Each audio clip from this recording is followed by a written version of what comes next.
દોસ્તો આગળ વધીએ પહેલાં સબસ્ક્રાઇબ બટન જરૂરથી દબાવો અને હા બેલ બટન પણ દબાવો જેથી દરેક વિડીયો જલ્દી મળી શકે.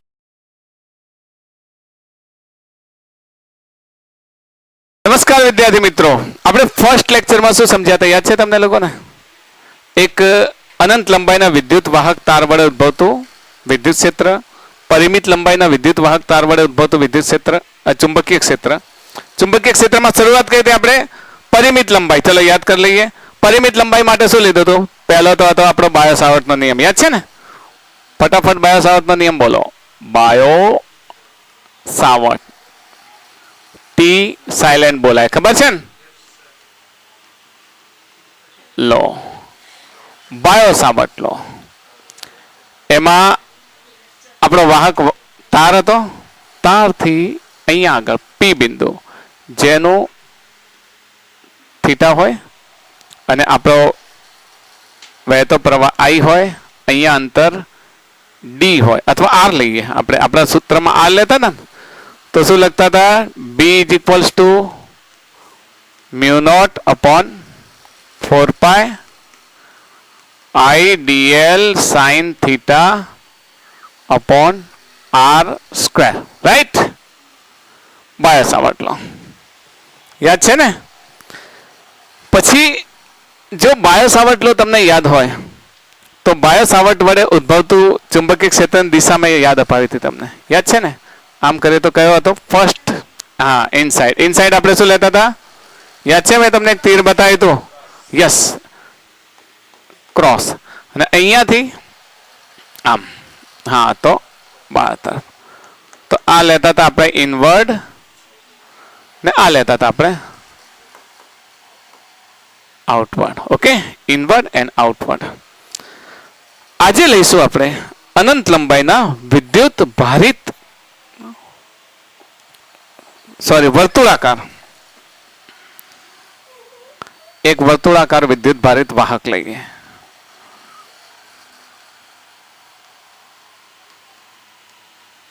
વર્તુળાકાર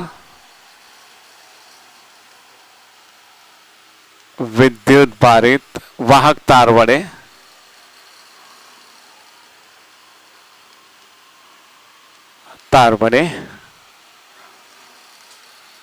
તેના કેન્દ્ર પર ઉદ્ભવતું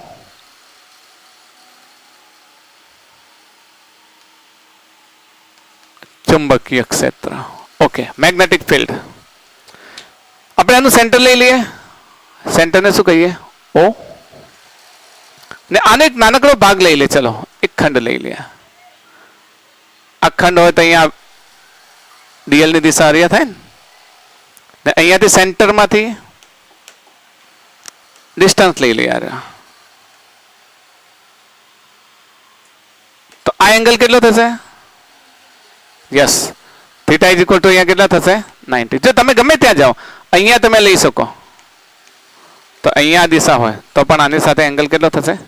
90. અહીંયા લાવો, આ ડીએલ લો, આની ત્રિજ્યા આપણે આઈ એ લઈ લઈએ, બરાબર? ડિસ્ટન્સ પ્રમાણે આપણે એ લઈ, ઘણા આર પણ લે છે, જે આપણે લેવું એ લઈ શકીએ. અહીંયા આગળ અહીંયાથી ધીસ ઇઝ ડીએલ ને આ પણ એ, તો બધી તરફ આપણે લઈ શકીએ. તો થીટા 90, ડિસ્ટન્સ એ. તો અકોર્ડિંગ ટુ અહીંયા લખીએ ડીએલ જેટલા સૂક્ષ્મ ખંડ વડે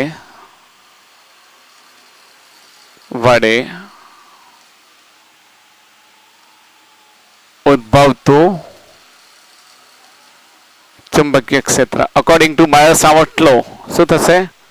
dB is equals to mu naught upon 4 pi IDL sine theta upon R square. Okay, અહીંયા આર ના બદલે કેટલું ડિસ્ટન્સ કેટલું છે?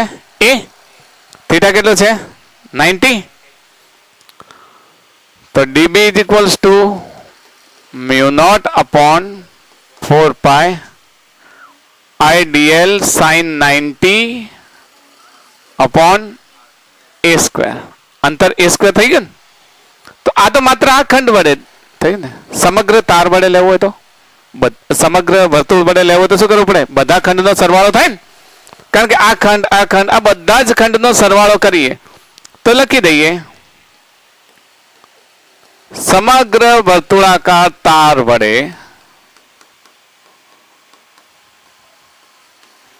ઉદ્ભવતો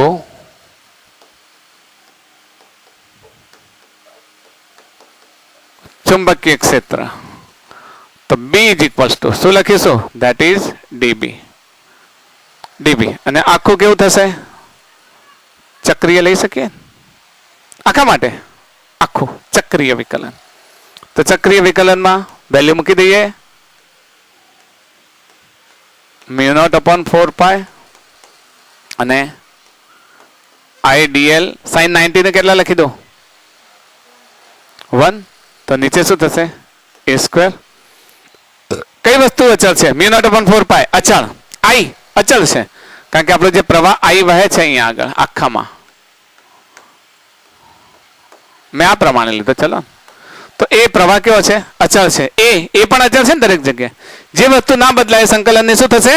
બહાર આવી જશે. જાણો છો ને, જે વસ્તુ ન બદલાય એ સંકલનમાંથી બહાર આવી જાય. તો કઈ કઈ વસ્તુ બહાર આવે? μ0/4π બહાર આવે, I બહાર આવે, a² બહાર આવે. તો μ0/4π I/a² અને અહીંયા dl, and this is B. Then what would be B? μ0/4π I/a². અને dl એટલે બધા dl બધાનો સરવાળો કરો તો શું થશે? વર્તુળનો પરિઘ થશે ને. વર્તુળનો પરિઘ કેટલો થાય? 2πr. અહીંયા આની જગ્યાએ કેટલા છે? a. તો લખીશું 2πa. ઓકે, શું કેન્સલ થશે? a² જતો રહે, પાય જતા રહે, 2 જતા રહે. તો B is equals two μ0/2 I/a. તો યાદ રાખશો, ખાસ ફોર્મ્યુલા યાદ રાખજો, બાય હાર્ટ યાદ રાખજો. B વર્તુળાકાર માટે, વર્તુળ માટે μ0/2 I/a. યાદ રહેશે ને. આ તમારે ધ્યાન રાખવાનું કે વર્તુળાકાર જ્યારે લઈએ ત્યારે જો સમગ્ર વર્તુળ હોય તો વર્તુળમાંથી જો I પ્રવાહ પસાર થતો હોય તો μ0/2 I/a. ફોર્મ્યુલા યાદ રાખજો, જેમ આ બાયો સાવર્ટના નિયમની મદદથી જ આપણે લીધું છે. તો આ તો થઈ ગયું આપણું વર્તુળાકાર વડે ઉદ્ભવતું ચુંબકીય ક્ષેત્ર. જો અર્ધવર્તુળ હોય તો શું કરો? ધારો કે તમારી પાસે અર્ધવર્તુળ છે, તો અર્ધવર્તુળ હોય તો કેટલું થાય? અડધું. આપણે સાબિત કરવું તો પણ કરી શકીએ. અર્ધવર્તુળાકાર ચાપ વડે અર્ધવર્તુળાકાર ચાપ આપણે બનાવવું પડશે. આપણે જ બનાવી દઈએ. તમને પૂછી લે અહીંયા આગળ.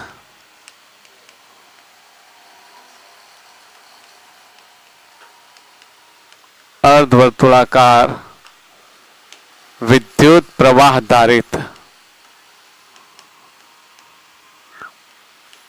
તાર માટે બધા ફોર્મ્યુલા યાદ રાખવાના છે. પછી આપણે એક લિસ્ટ આઉટ કરીશું ફોર્મ્યુલાને. અર્ધવર્તુળ બનાવી દીધો. અર્ધવર્તુળના અહીંયાથી સમજો. હા, એક આ સેન્ટર પર શોધવાનું છે. તો એ જ આપણે dl લઈ લઈએ. dl તો અહીંયાથી યાદ છે ને, dl વડે અહીંયા ઉદ્ભવતું ચુંબકીય ક્ષેત્ર નીકાળવાનું છે. એ જ આપણો dl ખંડ I પ્રવાહ ધારિત તાર. તો બાયો સાવર્ટનો નિયમ શું કહે છે? dB = μ0/4π I/a, સોરી dl અને sin થીટા. અહીંયા થીટા કેટલું થશે? એ જ પ્રમાણે સ્પર્શક તો બનવાનો ને તમારો. તો થીટા કેટલું થશે? 90 થાય. થીટા 90 થશે. તો સમગ્ર ખંડ વડે લેવું હોય તો શું થશે? B હમણાં લીધું ને આપણે, એ જ પ્રમાણે. તો dB ની વેલ્યુ યસ નીચે a² થશે. dB ની value μ0/4π I d l sine 90 upon a square. Okay, કઈ કઈ વસ્તુ અચળ છે? મિનટ અપોન 4 અચળ, આઈ અચળ, એ સ્ક્વેર અચળ. આ બધાને આપણે શું કરી શકીએ? બહાર કાઢી શકીએ. પેલામાં તો એ જ પ્રમાણે છે. જો પ્રવાહ અચળ, એ દરેક જગ્યાએ અચળ. આ એ છે એ દરેક જગ્યાએ અચળ. અને ડીએલ છે એ જ રહેશે, ખાલી સાइन 90 ની વેલ્યુ 1 રહેશે, 1 થશે. તો mu naught upon 4 I upon A square sine 91. તો ફક્ત શું રહેશે? ડીએલ. અર્ધવર્તુળ ચાપની લંબાઈ કેટલી થાય? પેલામાં 2 પાય એ થતી હતી ને, તો અહીંયા કેટલી થશે? પાય એ. અર્ધવર્તુળ ચાપ માટે જાણો છો ને, ચાપની લંબાઈ પાય એ.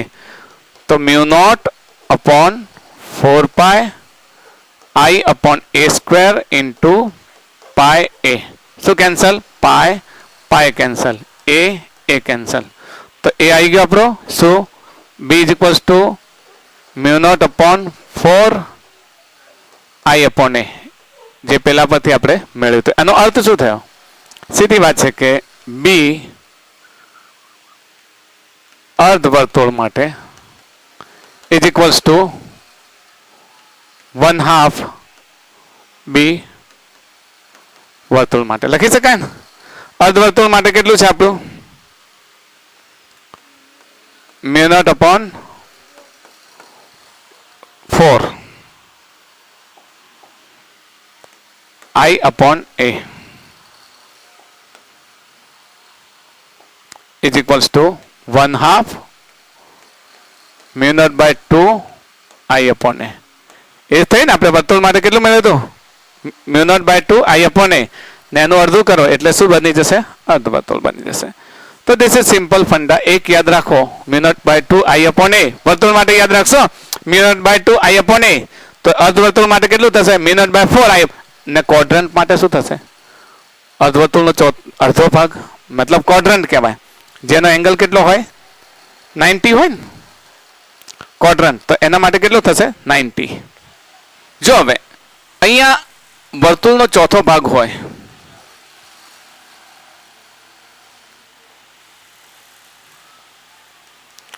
વિઝિબલ થાય એવો કલર લઈએ આપણે.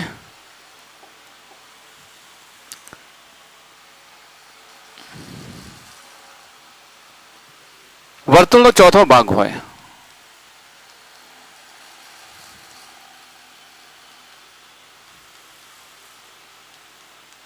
જેને આપણે કહીશું ક્વોડ્રન્ટ.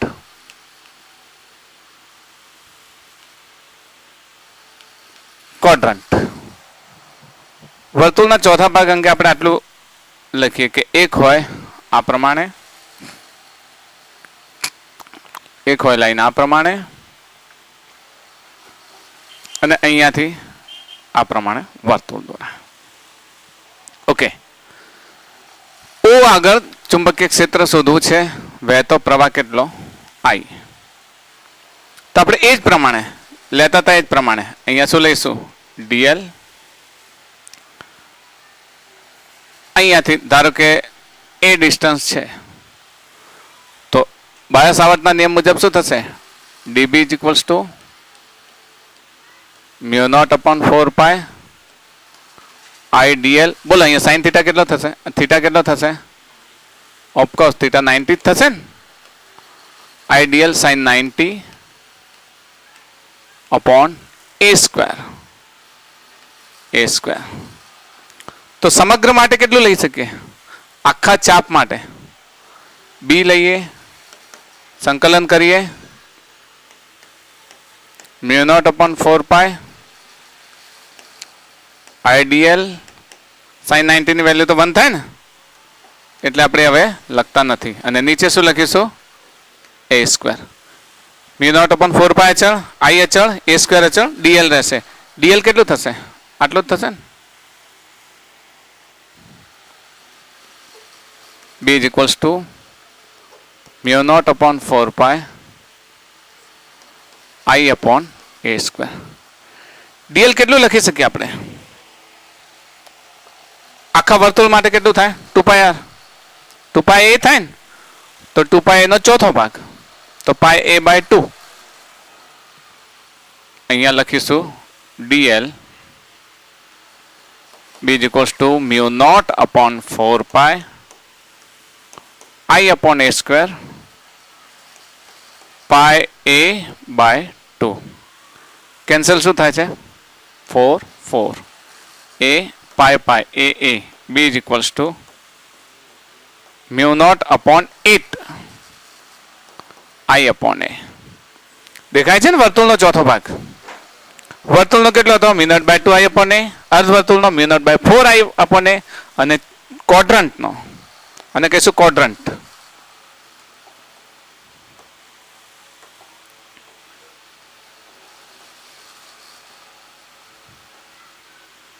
બી ક્વોડ્રન્ટ માટે એટલે વર્તુળના ચોથા ભાગ માટે mu naught by 8 I upon a. જો આપણે જે સમજ મેળવી છે એના આધારે આપણને ઘણા બધા દાખલા પૂછી શકે અને આ કન્સેપ્ટ આધારે ઘણા બધા દાખલા બની શકે. પણ દાખલા ગણીએ પહેલા આખી વાત યાદ કરી લઈએ કે જો કોઈ વિદ્યુત પ્રવાહ ધારિત વાયર છે અને એના માર્ગમાં કોઈ બિંદુ છે તો બી કેટલો થાય? 0. મેં સમજાવેલું છે, યાદ રાખશો. બીજું, વર્તુળ વડે વર્તુળ માટે mu naught by 2 I upon a. આ તો ઠીક છે કે આપણે વર્તુળ લીધો, અર્ધવર્તુળ લીધો, પણ ઘણી વખત એવો ચાપ પણ આપેલો હોય કે જેનો ખૂણો આપણી પાસે ડિફાઇન ન હોય, થીટા આપેલો હોય તો તમે સમજો છો ને? વર્તુળમાં આપણને ખબર છે કેટલો થાય છે? 2 પાઈ, જેને આપણે 360 કહીએ છીએ. અર્ધવર્તુળ માટે કેટલો થાય છે? પાઈ. ચોથા ભાગ માટે કેટલો થાય છે? Pi by 2. પણ કોઈ થીટા ખૂણાના ચાપ માટે જનરલ લઈ લે, એના પરથી બધું યાદ આવી જશે. કોઈ થીટા ખૂણાના ચાપ માટે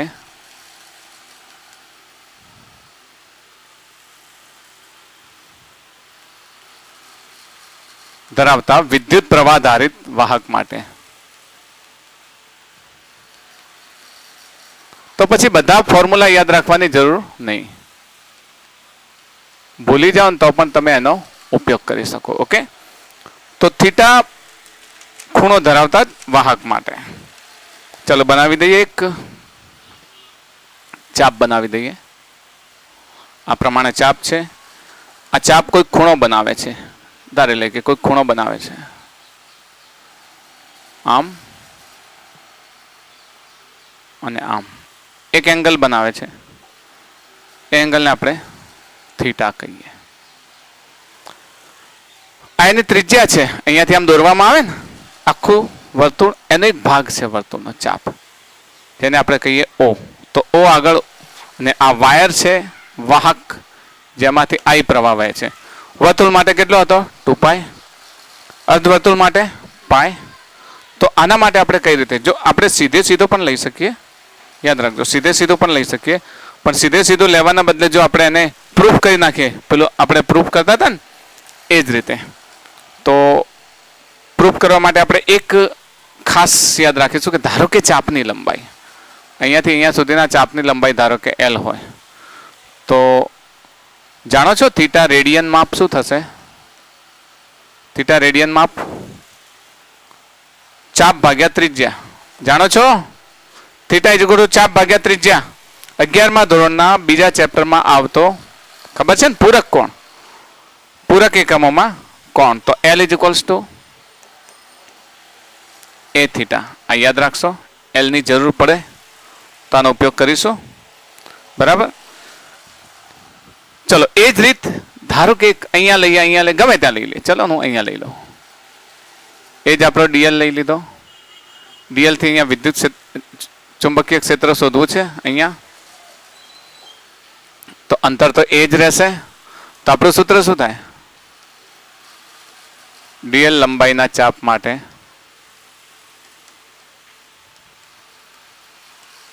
બોલો સૂત્ર શું થાય? DL લંબાઈના ચાપ માટે DB is equal to 8 Biot Savart mu naught upon 4 pi I DL sin. બોલો કેટલો લખીશું? અહીંયા પણ sin કેટલો થાય? 90 થાય ને, સ્પર્શકની દિશા છે તો sin કેટલા લઈ લઈશું? 90 upon અહીંયા a સ્ક્વેર. ઓકે, તો સમગ્ર વડે લખવું હોય તો શું લખીશું? B. કેટલું થશે? DB dB mu naught upon 4 pi I dl sin 90 ની કિંમત તો 1 છે, a સ્ક્વેર એ જ, બાકીનું બધું બહાર આવે, ફક્ત શું રહેશે dl mu naught upon 4 pi I upon a square, અહીંયા રહેશે dl, અને dl માટે શું લખીએ l, l ને l બરાબર શું લખીશું a થીટા, તો થશે mu naught upon 4 pi I upon a square into a theta, a will be cancel. તો હવે થીટા કોણના ચાપ માટે બાય હાર્ટ યાદ રાખજો,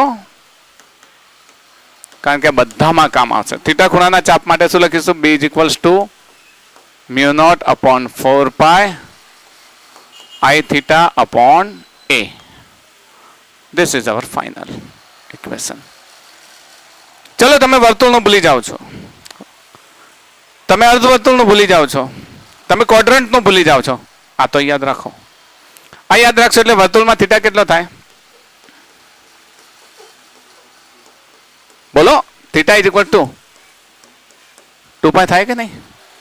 વર્તુળ માટે થીટા કેટલો થાય 2 પાઈ, તો પછી બી વર્તુળ કેટલું થશે આના પરથી, mu naught upon 4 pi I into 2 pi upon a, pi pi cancel, 2 cancel, તો આવશે એ જ mu naught by 2 I upon a. આવી ગયું આપણું વર્તુળ માટેનો. જો તમે વર્તુળનું ભૂલી જાઓ તો એંગલ તો યાદ રહે ને, 2 pi, અર્ધવર્તુળ માટે પાય, ક્વોડ્રન્ટ માટે પાઈ બાય 4 યાદ તો રહે ને તમને. અને એ જ રીતે અર્ધવર્તુળ માટે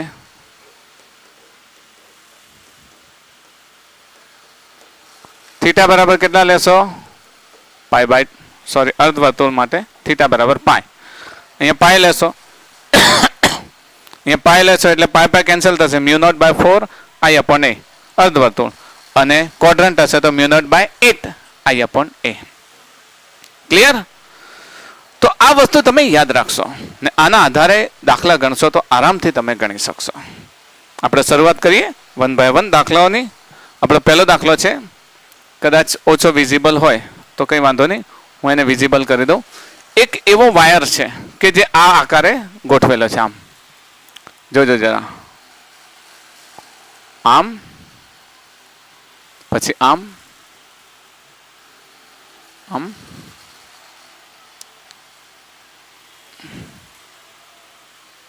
અને આ પ્રમાણે આ આકારે ગોઠવેલો છે, વાયર છે.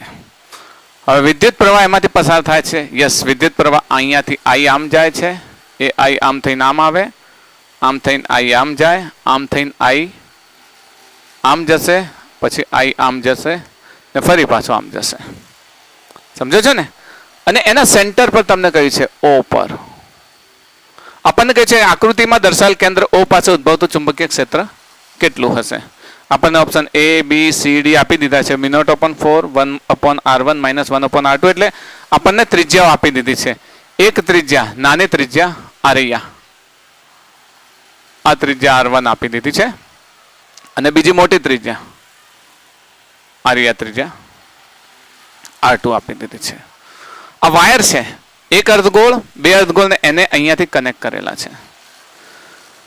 તો O પાસે તમારે શોધવાનું છે, O પાસે ચુંબકીય ક્ષેત્ર.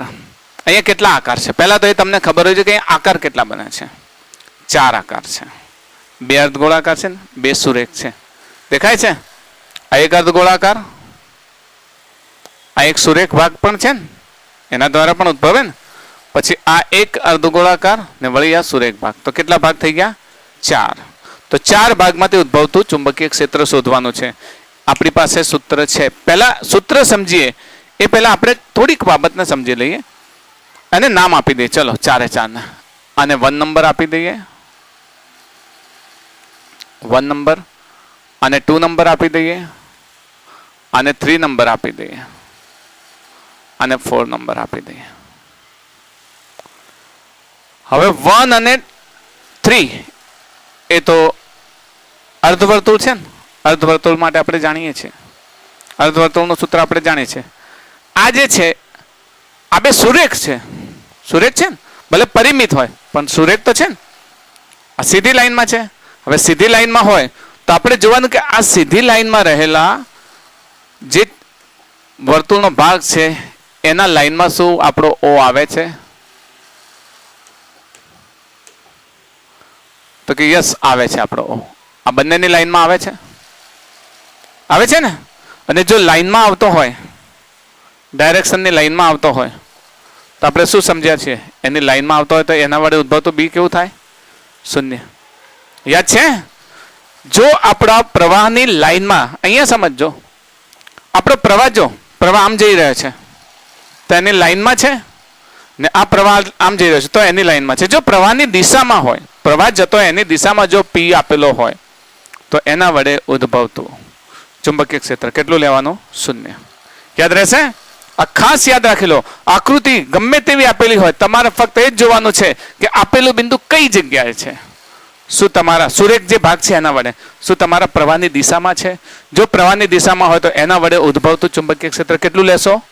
શૂન્ય લેશો. ઓકે, તો આપણી પાસે કયા કયા ભાગ છે લખી દઈએ.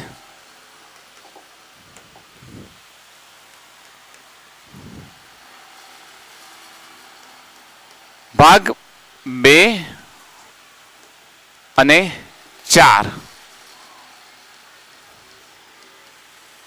સુરેખ છે, બરાબર. તેના વડે ઉદ્ભવતું ચુંબકીય ક્ષેત્ર B2 અને B4 લઈશું.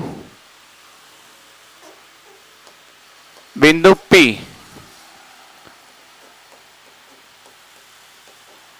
પ્રવાહની દિશામાં હોવાથી ફરીથી કહું છું, કન્સેપ્ટ ખ્યાલ આવી ગયો? તમારો જે સુરેખ ભાગ છે એની દિશામાં છે ને, પ્રવાહની દિશામાં, પ્રવાહની દિશામાં હોવાથી B1 is equals to 0 and B2 sorry B4 ના, અહીંયા B2 અને B4 લઈશું અને B2 અને B4 લઈશું. આ નંબર 2 છે એટલે B2, આ નંબર 4 છે એટલે B4 is equal to 0. આ બંનેને લઈ લીધા. હવે લઈએ અર્ધવર્તુળાકાર મોટો ચાપ જેની ત્રિજ્યા R2 છે અને આ અર્ધવર્તુળાકાર નાનો ચાપ. પહેલા તો એ સમજીએ કે મોટા આ જે ચાપ છે, મોટો ચાપ, એના વડે દિશા કઈ હશે? આમ કહીને આમ લઈએ તો આમ બહાર આવતી દિશામાં હોય ને. તમે પ્રવાહની દિશા, વિદ્યુત ચુંબકની આ ચુંબકીય ક્ષેત્રની દિશા અહીંયાથી આમ જો આમ બહાર આવે છે ને આના વડે જો આમ થઈને અંદર જાય છે, અંદર જાય છે ને. તો આ બે વાત સમજજો. બીજી વાત કે બંનેમાંથી મોટું કયું? તો નજીકનો ચાપ જેની ત્રિજ્યા નાની, છેદ નાનો, એનું ચુંબકીય ક્ષેત્ર કેવું હશે? મોટું હશે. ચલો લઈ લઈએ, આપણે સમજાવી દઉં તમને જરાક.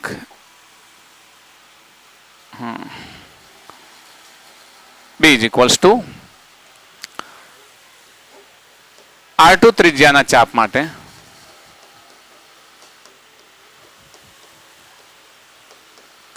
R2 ત્રિજ્યાના ચાપ માટે B1 is equals to, સૂત્ર શું થાય? μ0 upon અર્ધવર્તુળ છે, μ0 upon 4 I upon ત્રિજ્યા કેટલી છે? R2 થશે ને. μ0 upon 4 I upon R2. એની દિશા આવેલી છે આમ થઈને આમ આઉટવર્ડ લખીએ, આઉટવર્ડ ડાયરેક્શન. પછી બીજું R1 ત્રિજ્યાના ચાપ માટે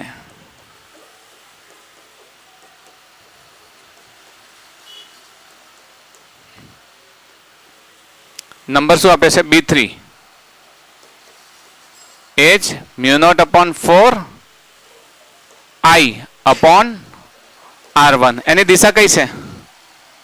આમ જો અંગૂઠો રાખો તો ઇનવર્ડ. કઈ દિશા છે? ઇનવર્ડ. ધારો કે ઇનવર્ડ આઉટવર્ડ ન લખવું હોય તો આઉટવર્ડ લખશો. આઉટવર્ડ લખવાને બદલે શું લખી દો? ડોટ. ને ઇનવર્ડ લખવાને બદલે શું કરો? ક્રોસ. કોઈ પ્રોબ્લેમ છે? પ્રશ્ન છે? પ્રશ્ન હોય તો બોલો. જો ફરીથી આ તરફ આપણે પહેલા વડે દિશાની પ્રોબ્લેમ છે, પહેલા વડે તો આમ ચુંબકીય ક્ષેત્ર રેખાઓ જશે, આમથી આમ આવશે બહાર. આ છે ને પહેલા ચાપ પડે, અંગૂઠો મૂક્યો એટલે હવે અંગૂઠાને અહીંયા પહોંચાડો તો કે આમ થોડી પહોંચાડશો, આમ ફરીને આવશે એટલે ક્યાં જશે? બહાર આવશે. સિમિલરલી અહીંયા અંગૂઠો મૂકો તમે તો અંદર જશે. ઓ આગળ, ઓ આગળ, ઓ આગળ. તો આ ઇનવર્ડ થશે, નાના ચાપ પડે ને આ આઉટવર્ડ થશે. તો નાના ચાપ પડે અહીંયા, અહીં B3 greater than B1.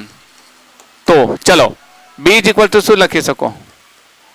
B1 plus B2 plus B3 plus B4. Okay, B1 કેટલું છે? μ0/4π I/R2.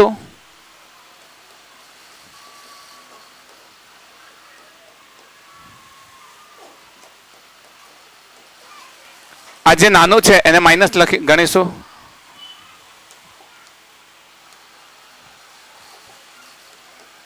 પ્લસ B2 કેટલા છે? 0. B3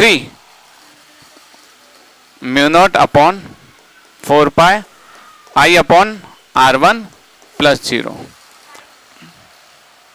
I/R1 plus 0. R1 થઈ ને, I/R1 પ્લસ 0. B3 I છે ને બંનેમાં?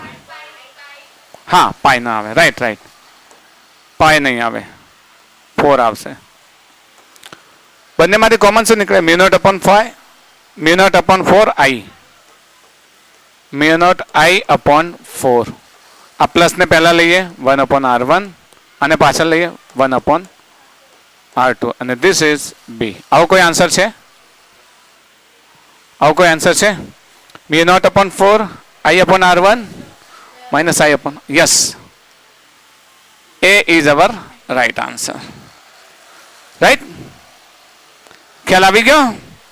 અહીંયા એક વાત યાદ રાખજો તમે કે તમારે ફક્ત સુરેખ ભાગ કયો એ સમજવાનો છે અને વર્તુળાકાર ભાગ કયો એ સમજવાનો છે. આટલી સમજ આવી ગઈ ને તો તમે આરામથી દાખલાને ગણી શકો. એના પછીનો દાખલો હું આપું છું તમને. વિડીયોને પોઝ કરજો તમે લોકો પણ અને ગણવાનો ટ્રાય કરજો. ઓકે, જો પહેલા સમજીએ દાખલાને થોડો મોટો કરીએ. ઓકે, થોડો વધારે મોટો કરી દઈએ. તમને દેખાય ને? દેખાય છે? દેખો, આકૃતિમાં દર્શાવ્યા મુજબ લૂપમાંથી I પ્રવાહ પસાર થાય છે. આ લૂપ છે, જો એક આ પ્રમાણે છે અને એક આ પ્રમાણે છે. લૂપ છે. લૂપમાંથી I પ્રવાહ પસાર થાય છે તો કેન્દ્ર O પાસે ચુંબકીય ક્ષેત્ર કેટલું ઉદ્ભવશે? ઓપ્શન પણ આપી દીધા છે. તો વિડીયોને પોઝ કરો અને ટ્રાય કરો. શરૂઆત કરી, ચલો હું શીખવાડી દઉં. જો આપણને જે આકૃતિ આપી છે, આ પ્રકારે આકૃતિ આપી છે, કદાચ વિઝિબલ ન થાય તો હું ફરી તમને બતાવી દઉં કે એક આ પ્રમાણે છે. આપણી પાસે છે એના દ્વારા દોરી દઈએ. આ પ્રમાણે એક લાઈન છે, આ પ્રમાણે એક લાઈન છે અને વર્તુળ ને અહીંયાથી હજુ એક સીધી લાઈન જાય છે આમ, બરાબર? હા, ઉપરથી લઈશું. અહીંયાથી એક સીધી લાઈન જાય છે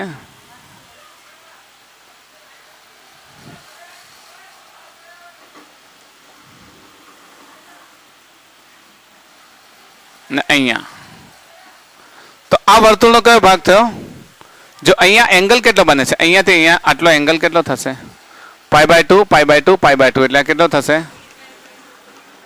3π/2 ને આ એંગલ કેટલો થશે? π/2. હવે પ્રવાહની દિશા જો આપણને આપી છે એ પ્રમાણે I આમ જાય છે, I અહીંયાથી આમ જશે, અહીંયાથી I આમ જશે, અહીંયાથી I આમ જશે. આપણી પાસે કેટલા ભાગ છે? 1 2 3 અને 4 ભાગ છે. આપણે અહીંયાથી નામ આપવાની શરૂઆત કરીએ. 1 2 3 અને 4. સુરેખ ભાગ કયા છે? 2 1 અને 3. એની દિશા જુઓ, પ્રવાહની દિશા અને આપેલા ઓ બિંદુની દિશા સરખી જ છે ને, મતલબ આઈની દિશા એ ઓની લાઈનમાં જ છે. એટલે આપણે એટલું લખી શકીએ કે 1 અને 3 ભાગ વડે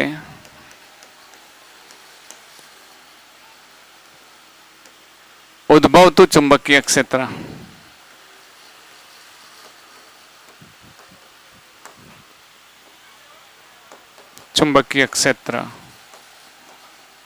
B1 અને B2 હોય,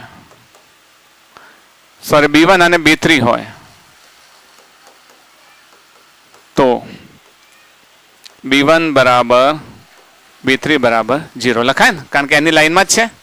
હવે આપણી પાસે બે રહ્યા, કયા કયા? 2 and 4. બેનો એંગલ આપણે બનાવી લીધો, કેટલો છે? 3π/4. તો વિભાગ 2 માટે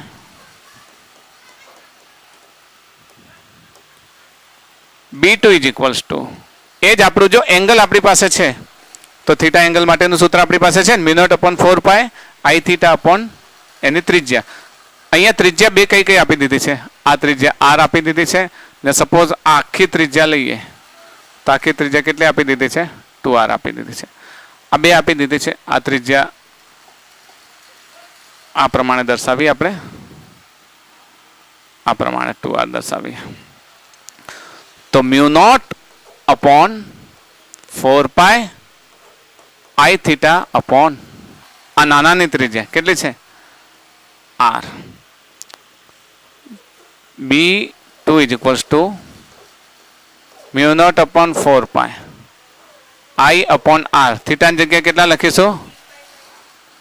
3π/2. તો એ જ રીતે B2 ઇઝ ઇક્વલ્સ ટુ સાદરૂપ આપી, જો અહીંયા π કેન્સલ થઈ જશે તો μ0I ઉપર 3μ0I upon 8R, 3μ0I upon 8R, 3μ0I upon 8R. B2 મળી ગયું. ચલો B3 લઈએ. 2R ત્રિજ્યાના ચાપ માટે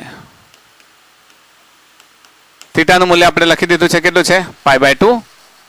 તો એના માટે B4 લખીશું μ0/4π I થીટાની જગ્યાએ કેટલા લખીએ?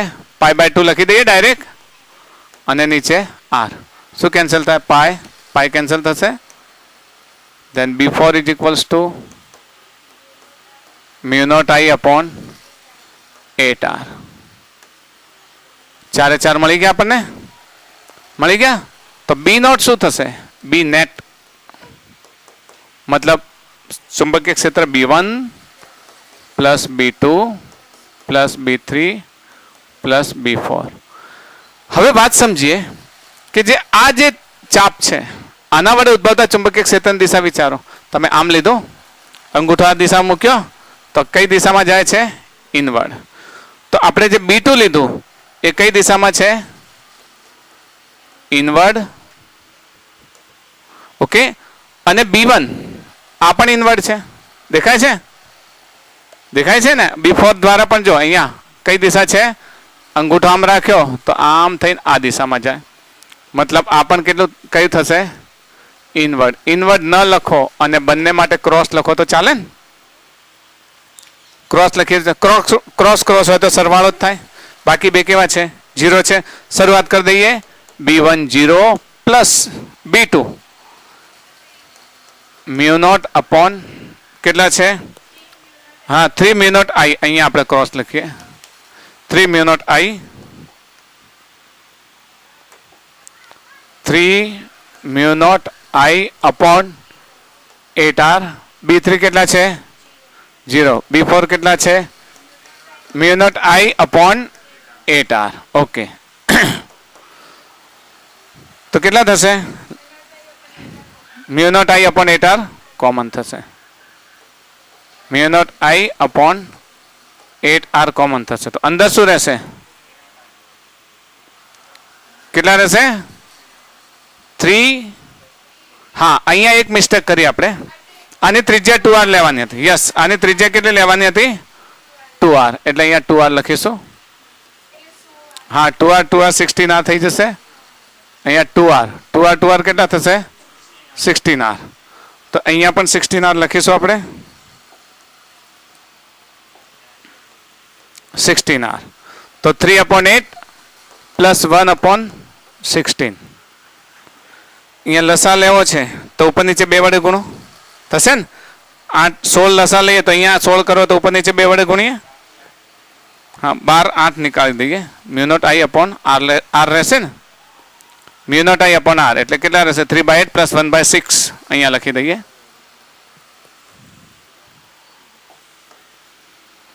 તો B net is equals two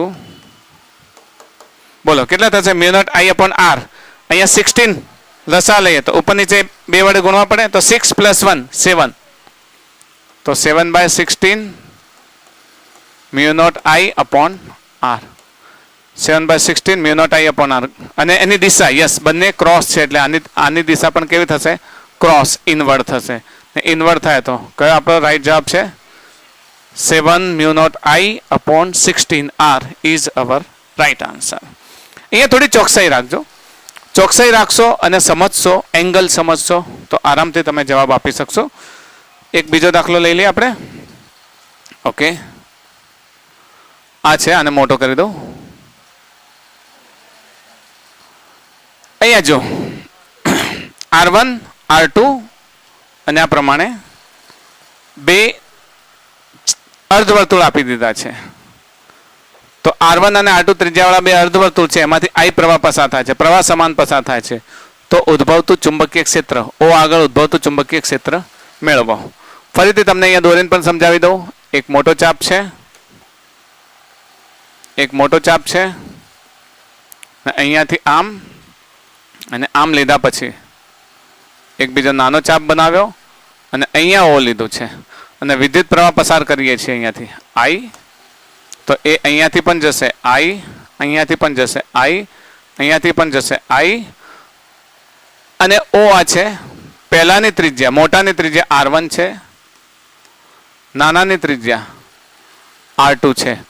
તો બી આગળ ચુંબકીય ક્ષેત્ર શોધો. ઓકે, વિડીયો પોઝ કરો અને ફટાફટ જવાબ લાવો. જો અહીંયા હવે આનો ઉકેલ કઈ રીતે લાવીશું? જો અહીંયા 2 અર્ધવર્તુળ છે અને 2 સુરેખ ચાપ છે.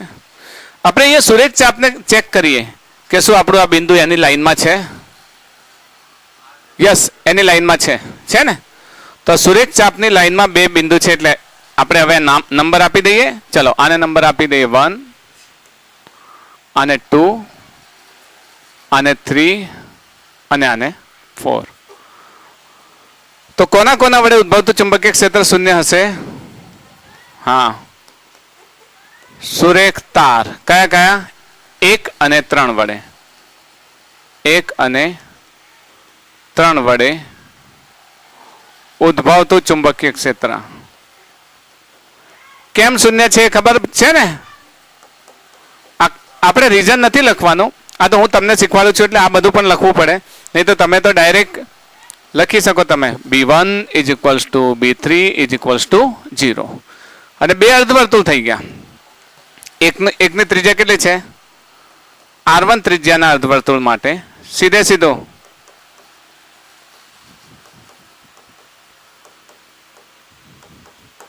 શું લખીશું? B2 ઇઝ ઇક્વલ્સ ટુ અર્ધવર્તુળ માટે म्यू नॉट अपॉन. હવે અહીંયા તો સીધું આનું સૂત્ર મૂકીશું ને, म्यू नॉट अपॉन 4 અને I अपॉन એની ત્રિજ્યા કેટલી છે? R1. ઓકે, દિશા કઈ છે? ઇનવર્ડ. ઇનવર્ડને આપણે કેવી રીતે લખીશું? ક્રોસ. ઓકે, અને જરાક નાનું કરી દઈએ. હવે બીજો R2 ત્રિજ્યાના ચાપ માટે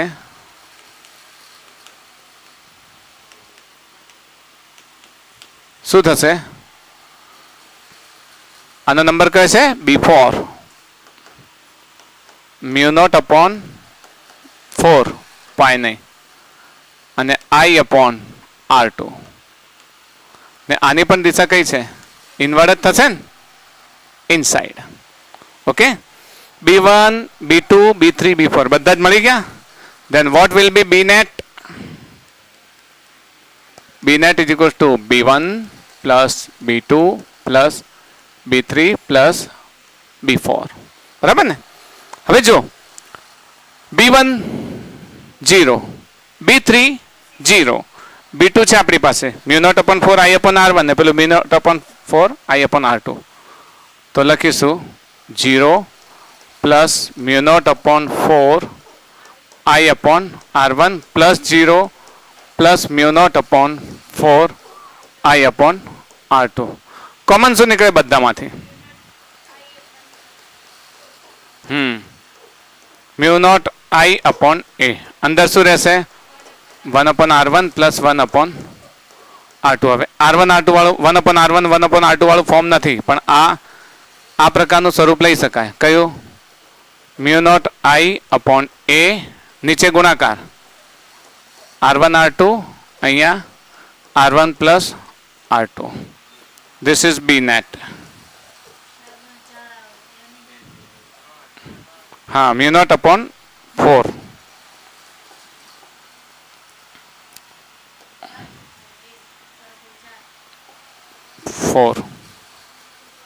ઓકે, તો આપણો જવાબ શું આવશે? જોઈ લો શું આવશે જવાબ? C. She is our right answer. Okay, તો સી ને રાઈટ જવાબ કહીશું. Okay, next one.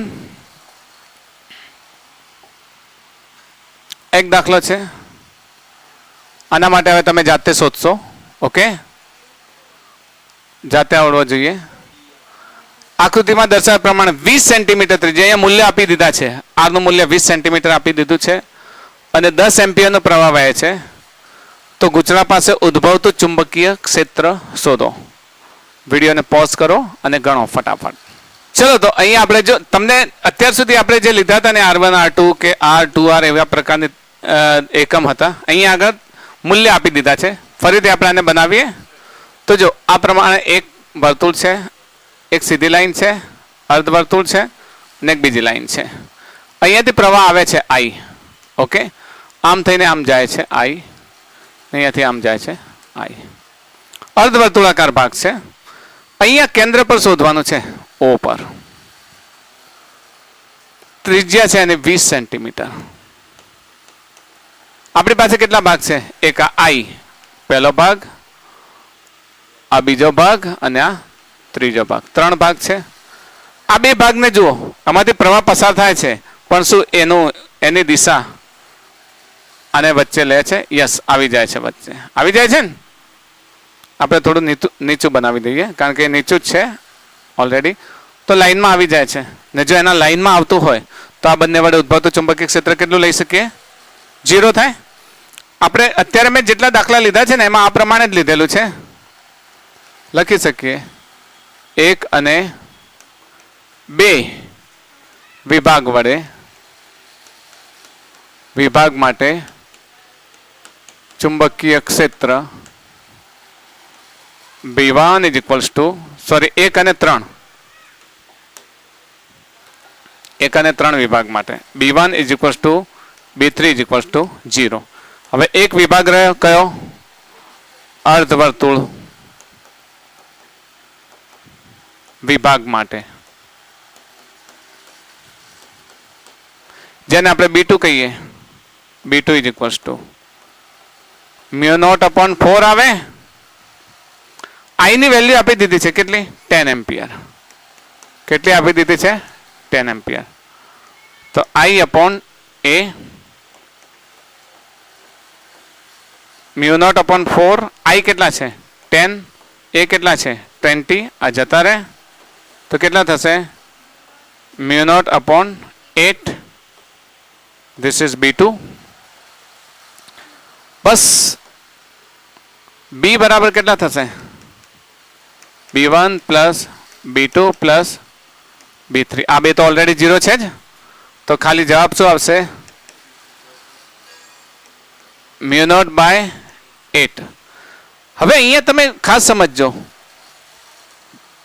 મ્યુ નોટની કિંમત મૂકો 4 પાઈ ઇન્ટુ 10 રેસ ટુ માઇનસ 7 થશે ને. મ્યુ નોટની કિંમત કેટલી થશે? 4 પાઈ ઇન્ટુ 10 રેસ ટુ માઇનસ 7. તો 4 પાઈ ઇન્ટુ 10 રેસ ટુ માઇનસ 7 અને નીચે 8. 8 ટુ જા સોરી માઇનસ 7. 8 ટુ જા તો પાઈ બાય 2. પાઈ બાય 2 એટલે કેટલા થાય? 0.5 પાઈ ઇન્ટુ 10 રેસ ટુ માઇનસ 7.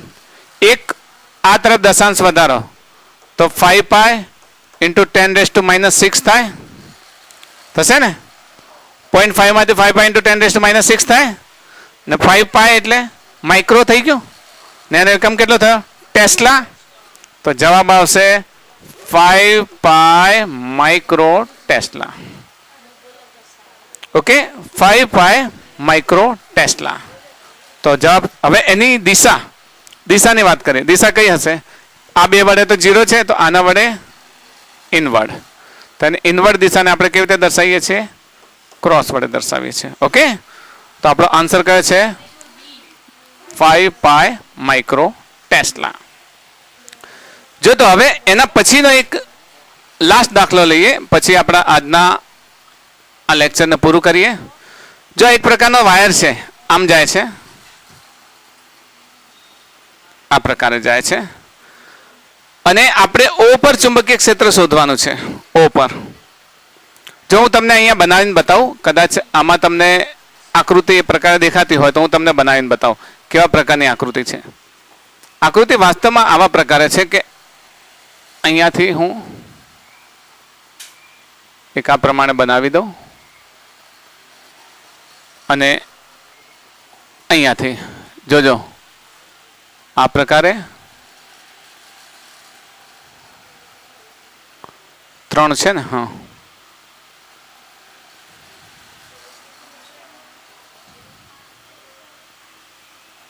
આ પ્રકારે. ઓકે, પ્રવાહ આવે છે અહીંયાથી પ્રવાહ આવે છે I. એ પ્રવાહ આમ જાય છે, અહીંયાથી આમ જાય છે, અહીંયાથી આમ જાય છે, અહીંયાથી આમ જાય છે, અહીંયાથી આમ જાય છે ને અહીંયાથી આમ જાય છે. સમજો છો ને વાહક કયા પ્રકારે ગોઠવેલો છે? બીજું આપણને ત્રિજ્યાઓ આપી દીધી છે અહીંયા. આ ખાસ સમજજો, અહીંયા જે લાઇન્સ આપી છે ને એને ખાસ સમજજો કે આપણને જે અંતર આપી દીધા છે એ અંતરને તમે ભૂલતા નહીં. આ 1 2 3 આ બધા R આપી દીધા છે. આ પણ R બધા R અંતર આપી દીધા છે. પછી એંગલને આપણે થીટા લઈ લઈએ. અહીંયા પ્રશ્નાચિહ્ન છે પણ તમારે થીટા લઈ લેવાનું, એંગલ થીટા લઈ લેવાનું. તો ઉદ્ભવતું ચુંબકીય ક્ષેત્ર ક્યાં? O આગળ ઉદ્ભવતું ચુંબકીય ક્ષેત્ર શોધવાનું છે. આ જેટલા ચાપ છે બધાનો ખૂણો કેટલો થશે? થીટા જ થશે ને. જો આ ચાપ છે તો એનો ખૂણો પણ થીટા, આ ચાપનો ખૂણો પણ. અહીંયા ચાપ કેટલા છે? 3. સુરેખ કેટલા ભાગ છે? 1 2 3 અને 4. શું ચારે ચારની દિશા ઓમાંથી પસાર થાય છે? ચારે ચારમાંથી જે પસાર થાય છે પ્રવાહ એની દિશા જો અહીંયાથી I પસાર થાય છે તો I સીધો અહીંયાથી પસાર થાય છે. બરાબર? I બધામાં I નથી લખતા, તમે તીર પ્રમાણે જોઈ લેજો.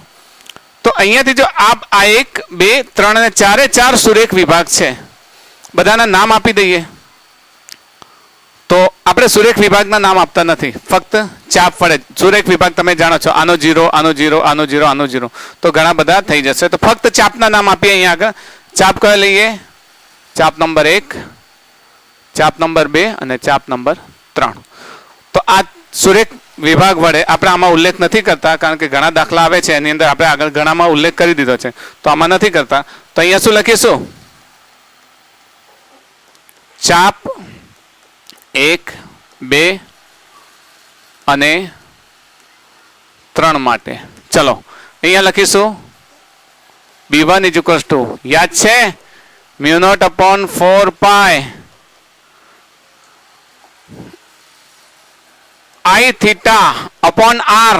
આનું અંતર કેટલું છે? 1 2 3. 3R થશે ને. પહેલા ચાપની ત્રિજ્યા કેટલી થશે? 3R થશે. આ પહેલા ચાપ માટે. બીજા ચાપની ત્રિજ્યા કેટલી થશે? 2R ને ત્રીજા ચાપની ત્રિજ્યા R. ફરક એટલો જ છે, બાકી કશું જ નથી. તો અહીંયા કેટલા લખીશું? 3R. Similarly, B2 is equals to mu naught upon 4 pi I theta upon 2r. ચલો દિશા ખાસ મહત્વ ધરાવે છે. આના દ્વારા ઇનવર્ડ ને આના દ્વારા અંગૂઠો રાખો તો ક્યાં જશે? ઇનવર્ડ. આના દ્વારા આઉટવર્ડ અહીંયા થશે ને. તમારી આંગળી આમ રાખો તો અહીંયા આઉટવર્ડ અને આના દ્વારા ફરી પાછી ઇનવર્ડ. તો આ બે દ્વારા ઇનવર્ડ થશે. કોના દ્વારા? આના દ્વારા અને આના દ્વારા ઇનવર્ડ ને એક દ્વારા આઉટવર્ડ લઈશું. તો આના દ્વારા ઇનવર્ડ છે એટલે એને આપણે શું કરી દઈએ? ક્રોસ કરી દઈએ. આના દ્વારા આઉટવર્ડ છે એટલે એને આપણે શું કરી દઈએ? ડોટ કરી દઈએ. અને ફરી પાછું B3 age mu naught upon 4 pi I theta પણ અહીંયા શું લખીશું? આપણે કેપિટલ R લખ્યા છે, બધા સ્મોલ આપેલા છે એટલે સ્મોલ r અહીંયા R લખીશું. આની દિશા ઇનવર્ડ એટલે ક્રોસ. જે ઇનવર્ડ છે એને પોઝિટિવ લઈએ ને આઉટવર્ડને આપણે શું લઈએ? નેગેટિવ લઈએ. આ ખાસ યાદ રાખજો. દિશાના કારણે ઇનવર્ડને આપણે શું લઈએ? પોઝિટિવ. આઉટવર્ડને લઈએ નેગેટિવ. તો B net શું થશે? B net is equals to B1 plus B2 plus B3. પેલા બધા 0 છે એટલે સુરેખની વાત કરતા નથી આપણે. તો શું થશે? mu naught આમાંથી ડાયરેક્ટ કોમન નીકાળી દો. શું નીકળશે? mu naught upon 4 pi I theta upon r. Common નીકાળી દો બધામાંથી તો નીકળી જશે. દેખાય છે? mu naught upon 4 pi I theta upon r, mu naught upon 4 pi I theta upon r, mu naught upon 4 pi I theta upon r. બધામાંથી common નીકાળી દઈએ. mu naught upon 4 pi I theta upon r. અંદર શું રહેશે? પહેલામાં 1/3, બીજામાં -1/2, ત્રીજામાં +1.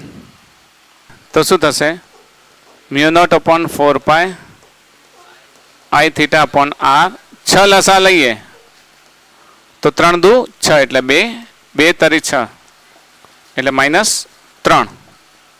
અહીંયા 6 એકા 6 એટલે અહીંયા કેટલા થશે? 6 થશે ને. 6 લસા લેવાનો છે. 6 ને 2 8, 8 ઓછા 3 એટલે 5 થશે. 5 ને નીચે 6 તો ઉપર થશે 5 mu naught I theta અને નીચે 6 ચોક 24 r. This is B net. હા પાય r આવશે એમ ને? પાય r છે ને? નહીં, r આપણે નીકળી જાય છે. યસ, r આમાં નીકળી જાય છે. ઓકે, તો આપણો આન્સર શું આવશે? બોલો ફટાફટ બોલો. કયો વિકલ્પ? યસ, હા આની દિશા આવેલો. ચલો, બે કઈ છે? ઇનવર્ડ છે, આઉટવર્ડ એક છે એટલે ઇનવર્ડ કેવી હશે? મોટી. તો આન્સર શું આવશે? ઇનવર્ડ. ઇનવર્ડ આવે એટલે કયો જવાબ સાચો આપણો? A is our right answer. mu naught અરે હા ને, r તો એમાંથી નીકળી ગયો ને. 2r એટલે બધામાંથી r કોમન નીકળશે. યસ, r બધામાંથી કોમન નીકળશે અને એ r ઠેઠ સુધી રહેશે. આની કિંમત હા આમાં વિકલ્પોમાં નથી ને, પણ વિકલ્પોમાં પ્રિન્ટ મિસ્ટેક છે, જરા તમે એડ કરી દેજો. ઓકે, કારણ કે અહીંયા 3r 2r અને r બધામાં r છે. r છે એટલે r તો રહેશે જ. તો આ જે દાખલાઓ છે જેમાં ચાપ અને સુરેખ તાર વડે, આજના જે દાખલા લીધા એમાંથી મોટાભાગે જે સુરેખ તાર છે ને એ એમાંથી પસાર થતો પ્રવાહ મોટાભાગે જે બિંદુ એ શોધવાનું છે ને એના વડે એમાંથી પસાર થતા બધા જ મેં દાખલા લીધા છે. નેક્સ્ટ વિડીયોમાં નેક્સ્ટ આપણે લઈશું કે એવા તાર કે જે અનંત લંબાઈનો તાર હોય અને એના વડે અને વર્તુળના જે સંયોજિત સ્વરૂપ છે જેમાં સેમી ઇન્ફિનિટિવ વાયર અને ઇન્ફિનિટિવ વાયર વડે વર્તુળ સાથે ચાપ સાથે સંયોજિત કરીને કેવા દાખલા હોય આપણે નેક્સ્ટ લઈશું. All the best.